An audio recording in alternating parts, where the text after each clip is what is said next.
Vous savez, si ça ne tenait qu'à moi, je n'aurais pas répondu à cette question.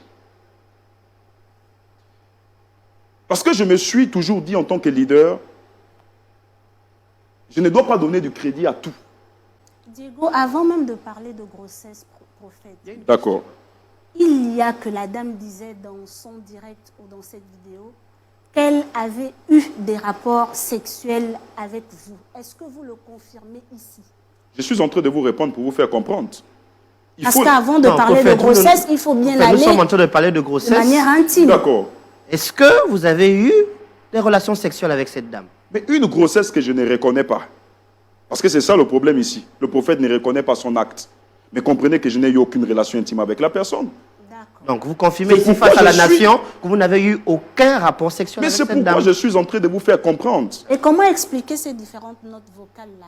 Comment expliquer ces différentes notes vocales dans lesquelles on vous entend clairement? Déjà, peut-être que vous pouvez nous dire ici si c'est vous ou pas, hein, mais on entend clairement le prophète Emmanuel Nzoma parler.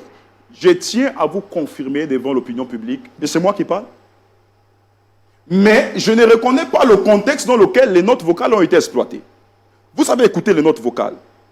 Quand vous entendez ces notes vocales-là, ça tourne autour de deux personnes qui ont une relation. Ça tourne autour d'un couple. C'est papa et c'est ma fille. J'arrive sur les notes vocales. On enregistre ces notes vocales, on fait des captures. À quelle fin? Quand tu ne crains rien, tu n'as pas besoin d'enregistrer quelqu'un. Monsieur, vous êtes là, vous avez une petite au quartier là-bas. Non, c'est... Vous avez une madame, vous avez madame. J'ai madame. Est-ce que quand vous communiquez avec elle, vous l'enregistrez? Non, je ne l'enregistre pas. Bon, pour une personne que vous prétendez, parce que c'est ce qui a été dit, que vous prétendez être avec lui en relation, depuis 2018. Est-ce que d'après vous, ça aurait été un signe peut-être d'un plan qu'elle aurait eu depuis le départ? Si je suis en train d'arriver, c'est pourquoi j'ai dit les notes vocales et les captures d'écran ont été enregistrées à quelle fin? Parce que lorsqu'on est craint par quelque chose, on ne peut pas enregistrer quelqu'un. On enregistre quelqu'un que quand on veut avoir une arme de dissuasion contre lui, enfin que quand on va lui demander quelque chose, s'il ne cède pas, on lui présente. C'est ce qu'on appelle du chantage. Et donc, pourquoi cette dame vous aurait fait du chantage? Mais pourquoi cette dame vous aurait fait du chantage? Avez-vous été... Vous n'avez pas été proche avec elle de façon... On va dire, vous n'avez pas eu d'intimité avec elle. Mais est-ce que vous avez eu quand même au moins des rapports avec elle, même si c'était des rapports simplement et purement humains? A-t-elle été une de vos proches?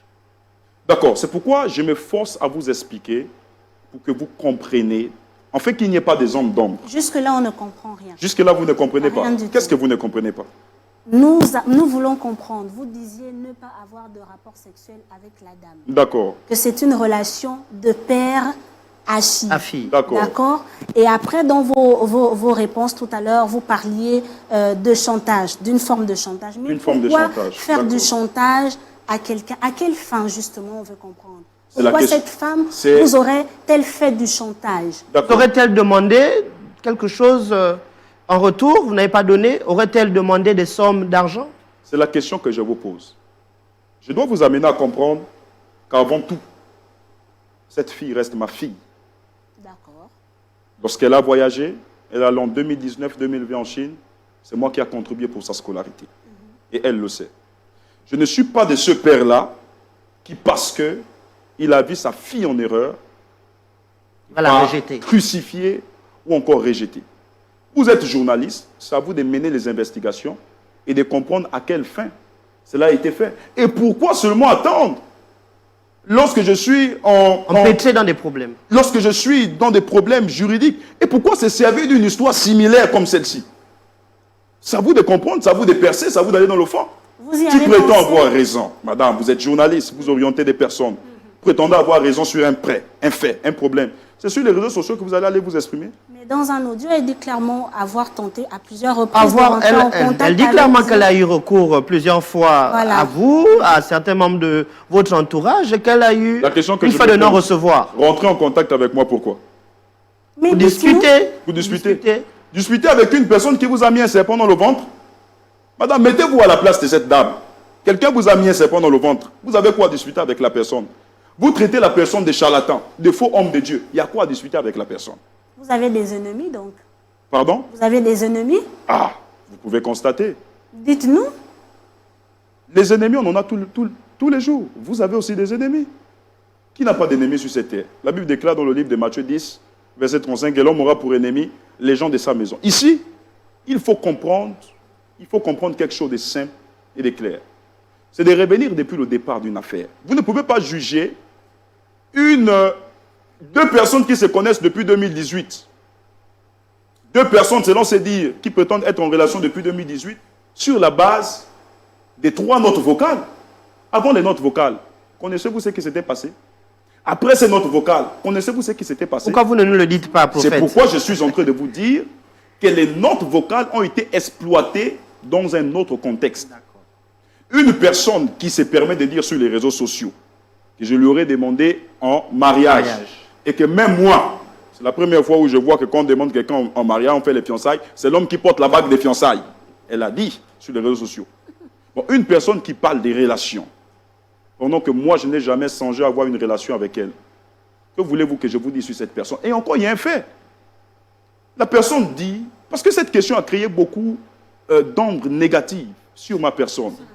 Et d'ailleurs, ça a relevé, prophète, oui. je me permets, ça a relevé beaucoup d'autres questions derrière de vos rapports avec certaines de vos fidèles. De mes rapports? Parce que certains auraient dit que lorsque vous faites des retraites spirituelles, vous ne choisissez de le faire qu'avec les jeunes femmes.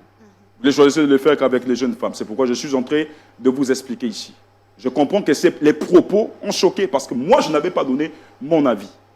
Pensez-vous que moi, prophète Emmanuel Nzoma, qui se déplace avec une sécurité, qui dort même avec une sécurité, je vais avoir le temps de garder une fille de 22h à 4h du matin et je vais sortir avec une dame. Depuis 2018, on se connaît. Écoutez, depuis 2018, on se connaît, on n'est pas sortis ensemble. C'est ce qu'elle dit là-bas dans ses vidéos. On n'est pas sortis ensemble. Par hasard, c'est le jour où elle vient me voir, soi-disant à l'hôtel. Et je tiens à vous dire que quand je vais dans mes missions, je suis dans l'hôtel. Et à l'hôtel, si je loue une suite, je peux recevoir les personnes que je veux les recevoir. Et c'est dans ce cadre, j'avoue que je l'ai reçu, parce qu'elle faisait partie de la délégation des personnes que je devais recevoir. Mais je l'ai reçu dans un contexte ecclésiastique et spirituel, pas dans un contexte amoureux. Donc, cette histoire est montée de toutes pièces. Donc, la dame déjà vous dit que le jour où on se voit, elle me dit qu'elle a un fiancé, et moi aussi je lui dis que j'ai un fiancé qui est en France. Donc, depuis 2018, on n'est pas sortis ensemble. C'est quand toi tu viens me dire que tu es un fiancé, que moi je vais avoir le courage de sortir avec toi. Qu'est-ce que nous devons retenir, quand je t'ai dit que moi je suis fiancé, c'est là où tu veux sortir avec moi. Prophète, on va avancer. Qu'est-ce que nous devons retenir in fine de cette situation? Ce que vous devez retenir de cette situation, c'est qu'il y a la justice qui existe. Tout était dirigé par une justice. Je suis au Gabon. La question que vous devez vous poser, mais on l'a vu sortir. Où est-elle aujourd'hui? Qu'en est-il de la situation? Elle est passée sur Facebook. Plusieurs activistes ont pris ce problème. Vous voulez me dire que Facebook l'a guéri? À moins que Facebook est devenu un remède pour guérir les problèmes spirituels. Où est-elle aujourd'hui? Donc, ce que moi je peux vous dire de cette situation, je ne vais pas rentrer dans les détails. Je vous ai dit, avant tout, Falon reste ma fille. Et moi, je ne change pas. Je suis un homme de Dieu. Et mes valeurs sacerdotales, mes valeurs ministérielles, m'imposent à sécuriser les brebis du Seigneur dont j'ai la charge. Falon reste une brebis parce qu'au sein de mon assemblée, il y a les membres de sa famille qui fréquentent toujours mon assemblée. Donc, je ne vois pas pourquoi je vais faire de ça un sujet de scandale. Mais je suis juste venu ici vous donner mon démenti par mes propos. Ce n'est pas parce que vous avez entendu des notes vocales. Dans les notes vocales, on ne parle pas de grossesse. Je peux aussi comprendre que ce qui a choqué des personnes se posent certainement la question, mais prophète, on vous a entendu dire, enlève ça. Enlève ça, enlève cette grossesse, enlève ceci. J'aimerais vous poser la question.